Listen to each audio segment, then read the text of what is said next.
Ever wondered what happened to the classic romantic comedies of the early 2000s? The ones that had us laughing, crying, and swooning all at once?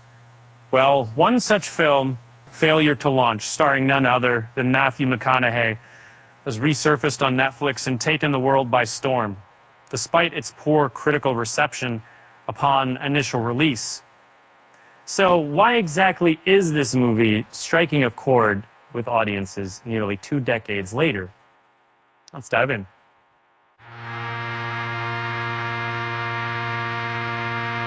Released in 2006, Failure to Launch tells the tale of Trip, played by McConaughey, a 35-year-old man still residing under his parents' roof, when his folks decide they've had enough and hire Paula, an interventionist tasked with helping him find independence.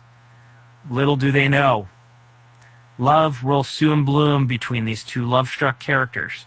Now, here we are, some 16 years later, and this seemingly forgotten flick skyrocketed to become the 7th most popular title on Netflix's global top 10 list during the week of July 29th to August 4th, racking up an impressive 4.8 million views and 7.8 million hours watched.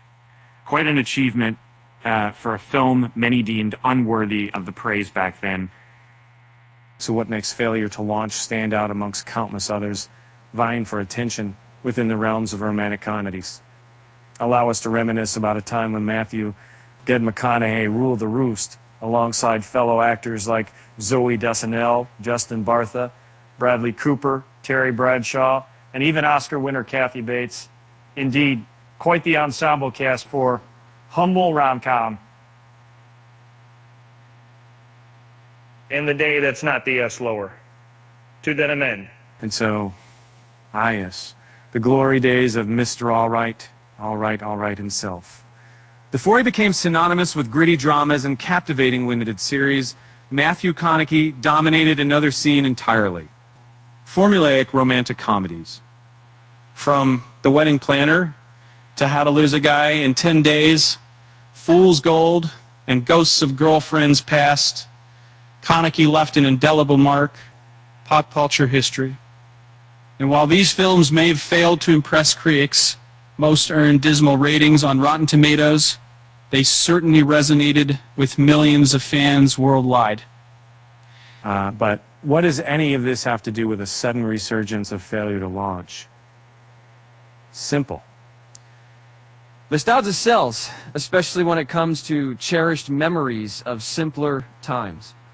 As modern society grapples with increasingly complex issues, sometimes all we need is a gentle reminder of happier moments long past.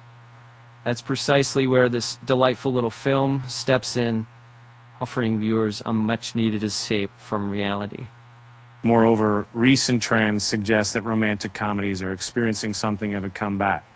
Movies like Ticket to Paradise and Anyone But You prove that there's still demand for heartwarming tales filled with laughter, tears, and just a touch of romance. Could the unexpected triumph of Failure to Launch signal a broader shift towards embracing these timeless stories? Once again, only time will tell. And with that said, thanks for joining us on this journey down memory lane, and we hope you enjoyed exploring the fascinating phenomenon behind Matthew McConaughey's unlikely return to form. You haven't already. Give Failure to Launch a watch. You might just discover a hidden gem amidst the chaos of everyday life. Until next time, remember, sometimes taking a step back can lead us straight to where we belong.